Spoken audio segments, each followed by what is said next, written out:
Hello, and welcome to week 3 of English 121. This week, we're going to be working on point of view. The first thing you want to do is watch this entire lecture on point of view. Second, you're going to be actively reading Chapter 2, Point of View, pages 28 through 30. Then you'll read the 2 short stories, A Rose for Emily, on pages 31 through 37, and Sunny's Blues, found on pages 58 through 78. Then you'll have 2 assignments for this week. First, a conversation about what's creepy in A Rose for Emily, and second, an assignment which will be a reflection journal on Sunny's Blues. By the end of this week, you should feel really comfortable identifying and critically analyzing the elements of point of view in a short story. So let's talk a little bit about what point of view is. There's a short introduction about what point of view is in the point of view chapter of your interactive text. After you watch that, read pages 27 through 31. Here's a highlight of what I'd like you to think about from those pages.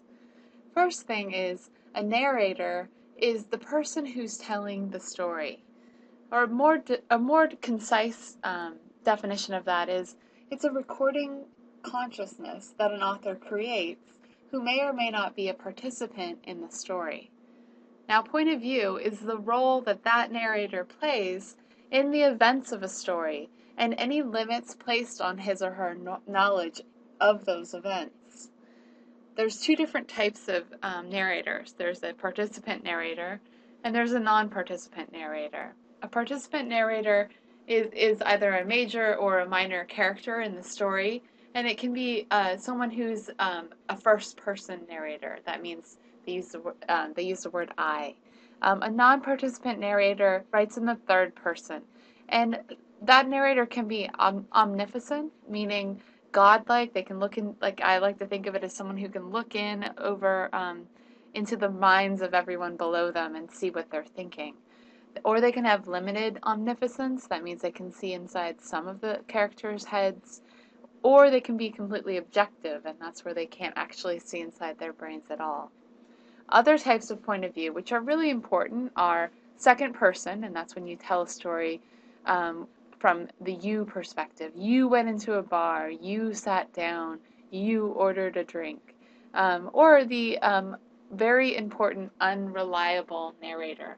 That's a narrator that may or may not be telling all of the truth, or a narrator who has some sort of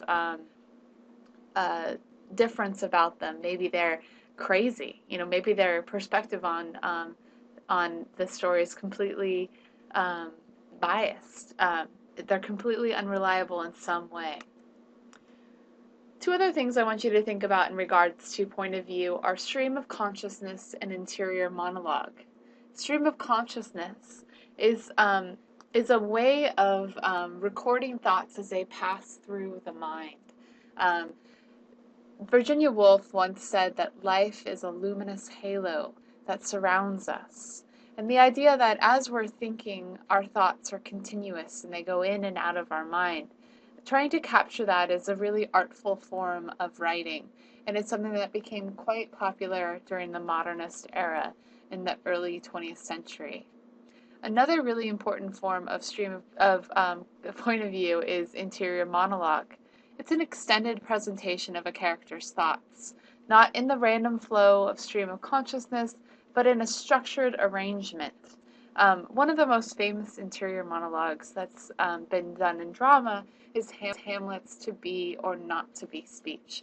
And we'll be talking about that much more later in the semester. So there's 3 things you really want to be thinking about when you're thinking about point of view in a story. First, you want to consider who is telling the story. Then you want to ask why the narrator is telling the story. And then you want to think about whether or not anything important is being left out of the story by that narrator. Here's a checklist, and I'd like you to print this out and keep it with you. All of the different parts of all the different ways of understanding fiction will have checklists associated with them. And I'd like you to keep those, and you will be able to use those during exams, so it's good that you know how to use them. All right, So I'd like you to actively read A Rose for Miss Emily. A Rose for Emily. Sorry, I always want to put Miss in there. Before you read it, though, I want you to think about, who is William Faulkner? Do you know anything about this author? Have you heard about him? Where is he from? You want to read the biography that's included in the text so you get some background information about when he lived, where he wrote, what areas he wrote about, what types of stories he wrote. Um, what genre is the text? Now that's an easy one to answer this week because you know we're reading short fiction. When was it published? Now remember, you can find that information right below the title on your on in your textbook. And what is the title of the text, and what do you predict it will be about based on the title? Now we know the title is A Rose for Emily, so it's likely that one of the characters in the story will be named Emily, and that the idea of a rose, that makes me think of like a someone in love, or the idea of a formal gift of some sort. It really makes me start to think that way, but you should have your own thoughts about what you think it might be about. Now, while you're reading A Rose for Emily, I want you to have your pencil or pen out. And while you're reading, I want you to circle any words that you don't know and look up those words. You have a dictionary right next to you and look up those words. Mark words or passages that make you think about things you've already read or personal experiences that you've had. Mark passages that you agree with or disagree with, and then state why you agree or disagree with a passage. Mark difficult passages. Maybe there's a section that you're not understanding. You want to highlight that so you can go back to it. You want to mark passages you like and note why you like that passage. Mark parts of the text that highlight the main theme of the text. What is Faulkner writing this story for? What's his purpose? And then summarize what you think it's about after you've read it. What do you think happened in this story exactly? While you're reading, I want you to ask a lot of questions. Ask Faulkner questions. Ask yourself questions. Ask the characters in the story questions. You can even ask me questions on the side. I'd like you to write them in your book as you're reading. And then finally, identify any literary elements that you find while you're reading. After you read, I want you to think about how point of view is being used in this text. Think about how the story is narrated. Is it told in the first person or the third person? If the story is told in the third person, is the point of view omnipotent, remember godlike, or does it confine itself to what is perceived by a particular character or particular characters? What is gained by this choice? What's gained by the point of view of the story? If the story is told by a first-person narrator, what is the speaker's main reason for telling the story? What does the narrator have to gain by making us believe his or her account? Does the first-person narrator fully understand his or her own motivations? Is there some important aspect of the narrator's character or situation that is being overlooked? Is there anything particular about the first-person narrator? Does this peculiarity create any suspicions about the narrator's accuracy or reliability? And what does the narrator's perspective add? Would the story seem as memorable if related from another narrative angle? Once you've done that, and you've really considered the story, you've written all over it, then I want you to participate in our weekly conversation, and it's about what's creepy in A Rose for Emily.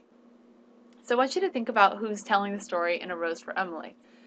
It's a complicated point of view, so you really want to think about this before you answer the question. And how does this narrator contribute to the story's overall meaning? And then I want you to find evidence from the text to support what you're saying. Then you're going to answer all those questions. Then you're going to answer two of the following questions. You can either answer what order is the story being told in, and defend your answer with evidence from the text. And tell us why that order. Why do you think the narrator is telling the story in this order?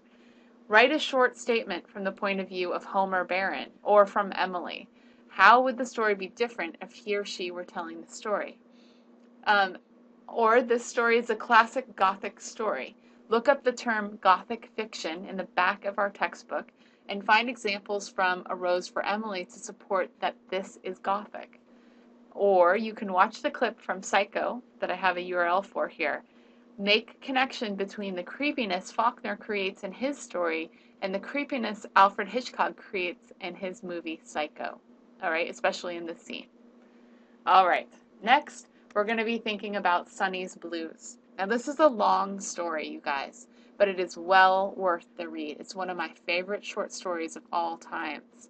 Now before you read it, I want you to think about who the author is. Who's James Baldwin, and what do you know about him? Have you ever heard about him? If you haven't, read the biography. Even if you have, read the biography. When was he writing?